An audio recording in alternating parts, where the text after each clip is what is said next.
Kenapa sih kok udah investasi tapi nggak naik-naik gitu? Investasi sudah 5 tahun tapi hasilnya nggak kelihatan gitu. Nah, coba deh cek dulu yang namanya alokasi asetmu. Yuk kita bahas.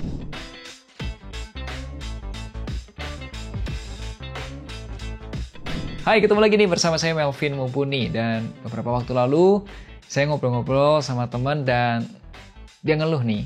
Kenapa kok investasinya tuh nggak kelihatan hasilnya gitu? Dia ngomong gini. Kenapa gue udah investasi lebih dari 5 tahun ya, tapi hasilnya kayak nggak kelihatan gitu. Kalau di YouTube atau di TikTok itu banyak banget tuh anak muda usia 20-an sudah punya uang miliaran rupiah gitu. Saya yakin banyak dari kamu juga merasakan hal yang sama ya. Pertanyaannya simple, tapi jawabannya panjang. Ada 3 hal yang harus kamu tahu nih. Pertama, apa saja sih sebenarnya yang membuat investasi kita itu bertumbuh dan bisa kelihatan hasilnya? Yang kedua, kamu perlu kenalan dengan yang namanya alokasi aset. Dan yang ketiga, kuncinya adalah di manajemen investasi. Ceritanya bakal panjang, siapin gorengan kamu dan tentu aja minumannya. Kasih like-nya dulu dong. Yuk kita mulai dari yang pertama. Jika kamu bingung kenapa investasi kamu belum bertumbuh sesuai dengan harapan kamu, itu ada 4 faktor yang sebenarnya bisa kamu analisa. Yang pertama, investasi awal. Tentunya semakin besar investasi awal, maka hasilnya juga akan semakin besar. Tapi risikonya juga semakin besar. Gini loh, misalnya ya, sama-sama keuntungan cuma 10% dalam setahun. Jika modalnya 1 miliar, maka keuntungannya 100 juta rupiah. Jika modalnya 100 juta, maka keuntungannya adalah 10 juta rupiah. Padahal, effort untuk menghasilkan keuntungan 10% sama aja, gitu kan? Yang kedua adalah investasi bulanan atau top up bulanan. Selain investasi awal, ada juga investasi rutin. Orang-orang sebutnya top up gitu. Tentu aja nih, semakin besar investasi rutin atau semakin besar top up-nya, maka keuntungan dan risikonya juga akan semakin besar. Contoh nih ya, sama-sama nih, awalnya investasi 10 juta rupiah dan keuntungannya 10% per tahun. Bedanya, yang satu top up-nya itu 1 juta rupiah per bulan dan yang satu 10 juta rupiah per bulan. Dan dalam waktu 5 tahun, bedanya berapa? Hasilnya beda jauh banget. Padahal modalnya, return-nya sama. Sekali lagi, effort untuk menghasilkan return 10% itu ya sama juga. Yang berikutnya yang ketiga adalah periode investasi. Faktor berikutnya adalah periode investasi. Jadi semakin lama investasi, tentu aja return-nya bisa semakin besar. Nih, coba perhatikan. Andre investasi 4 juta rupiah per bulan untuk pensiunnya nanti di usia 56 tahun. Tapi mulainya dari usia 25 tahun. Return-nya normal-normal aja deh, katakanlah 10% per tahun. Nah, Budi itu investasi jauh lebih gede, 12 juta rupiah per bulan. Tapi mulainya di usia 40, yang tadi 25 tahun, ini 40 tahun. Dan ngejar untuk pensiun juga di usia 56. Investasinya sama, return-nya 10% per tahun.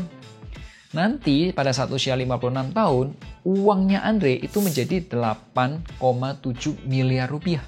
Sedangkan Budi 5,1 miliar rupiah. Kenapa? Kok jomplang ya? Padahal Budi kan udah lebih tinggi ya. Gini loh, karena ada yang namanya bunga berbunga atau compound interest. Dan yang terakhir adalah return investasi. Semakin besar return yang dikejar, maka semakin besar keuntungannya dan semakin besar risikonya. Jadi sama-sama investasi 100 juta, yang satu dapetin return 7%, berarti keuntungannya kurang lebih 7 juta rupiah. Sedangkan orang kedua investasi 100 juta rupiah mendapatkan return 15%, maka keuntungannya adalah 15 juta rupiah. Nah, setelah kamu tahu, ternyata ada 4 faktor tersebut ya, kira-kira mengapa investasi kamu belum maksimal? Apakah karena investasi awalnya? Apakah investasi bulanan atau top up bulanannya? Apakah periode investasinya atau return investasinya? Silakan tulis pendapat kamu di kolom komentar. Fit, lalu bagaimana nih cara mendapatkan return yang lebih besar? Yuk kita bahas di bagian kedua. Apakah kamu sempat nonton pertandingan sepak bola Indonesia lawan Cina? Dalam sepak bola ada yang namanya formasi pemain ofensif seperti formasi 4-3-3. Formasi tersebut artinya ada 4 pemain belakang, biasanya di back, 3 pemain tengah, gelandangnya, dan 3 penyerang. Ya tentunya kipernya ada 1.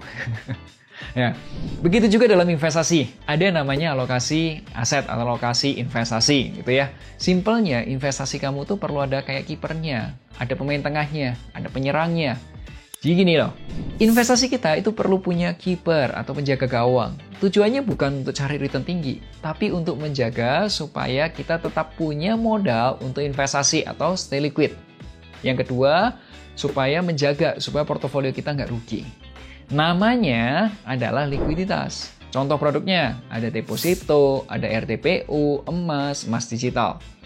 Kemudian portofolio kita itu butuh striker atau penyerang. Untuk apa? Untuk cari return yang tinggi atau kenaikan modal. Kita sebutnya capital gain. Ya. Nah, contoh produknya apa? Satu, bisa kripto. Kedua, saham. Ya, bisa menggunakan core stock, growth stock, atau value stock. Ketiga, ada reksadana. Ya, bisa reksadana saham, indeks, campuran, pendapatan tetap. Dan terakhir ada DPLK atau dana pensiun lembaga keuangan. Nah, ini khususnya kalau tujuan keuanganmu atau tujuan investasimu adalah menyiapkan pensiun, karena ada keuntungan atau efisiensi dari segi perpajakannya. Nah, terakhir ada pemain tengah, atau kita sebutnya gelandang. Yang tujuannya apa? Ikut bantu striker menyerang, atau juga bantu back ya, untuk bertahan. Nah, kalau di investasi ini namanya cash flow. Karena memberikan keuntungan bulanan atau juga keuntungan tahunan. Seperti apa? Dividen saham. Kedua, produk-produk fintech. Contohnya, equity crowdfunding, peer-to-peer lending, securities crowdfunding.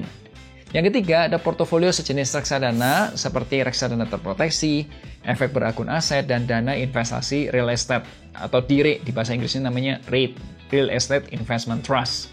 Terakhir adalah obligasi atau surat utang yang dikeluarkan oleh pemerintah Indonesia ataupun juga oleh swasta atau kita sebutnya korporasi. Nah, kalau portofolio investasimu nggak kelihatan hasilnya, bisa jadi ada kedua kejadian. Satu, kamu nggak punya striker, alias nggak ada capital gain. Semuanya di deposito, di emas, di obligasi gitu. Nah, itu ibarat kata kamu punya sepak bola atau punya pemain sepak bola, semuanya kiper dan back. Nggak ada yang nyerang. Yang kedua, bisa jadi kamu punya striker, tapi kurang jago, alias capital gain, kamu kurang maksimal. Ya, bisa jadi saham atau reksadana saham, tapi mungkin salah pilih.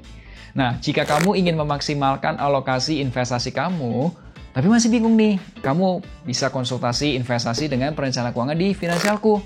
Caranya, hubungi nomor berikut ini, boleh juga WhatsApp atau juga ke link berikut ini. Kamu boleh nanya-nanya dulu ke admin Finansialku tentang cara konsultasinya, harganya, dan apa yang didapat setelah kamu konsul. Evin, kalau alokasi investasi sudah oke, apakah otomatis hasil investasinya langsung kelihatan gitu? Nggak semudah itu. Masih perlu satu lagi, yaitu namanya manajemen investasi. Apakah kamu pernah melihat orang yang lagi nanam buah? Apakah mereka tanam benihnya, biarkan tumbuh dengan sendirinya? Namanya nanam, itu ya pasti ada dikasih pupuk, disirami, dikasih pestisida kalau diperlukan gitu ya. Ya begitu juga dengan investasi. Perlu ada yang namanya perawatan atau kita sebutnya manajemen investasi. Setidaknya investasi itu perlu dipantau setiap bulan. Ya, at least sebulan sekali. Kemudian kita lihat apakah hasil investasinya bergerak sesuai dengan rencana kita. Ya kalau harus top up investasi, top up kemana nih? Top up ke penyerangnya, ke pemain tengahnya, atau ke kipernya. Biasanya dalam sesi pendampingan investasi di Finansialku, kami menemani klien-klien kami untuk merawat investasinya, yang ngerangkumin hasil investasinya dalam sebuah laporan yang ringkas dan melakukan review sebulan sekali. Tujuannya apa? Simple, supaya hasil investasi sesuai dengan ekspektasi kita. Saya ingin menutup video ini dengan sebuah quote dari Mahatma Gandhi. Ini quote bagus banget buat saya. Success is not in the result, but in the process. Sukses itu bukan di hasilnya, tetapi di prosesnya. So, ingat selalu hargai kerja kerasmu, share kalau kamu suka video ini. Sampai jumpa di Melek Finansial hari Rabu depan. Akhir kata, make a plan and get your financial dreams come true. Tonton juga playlist investasi.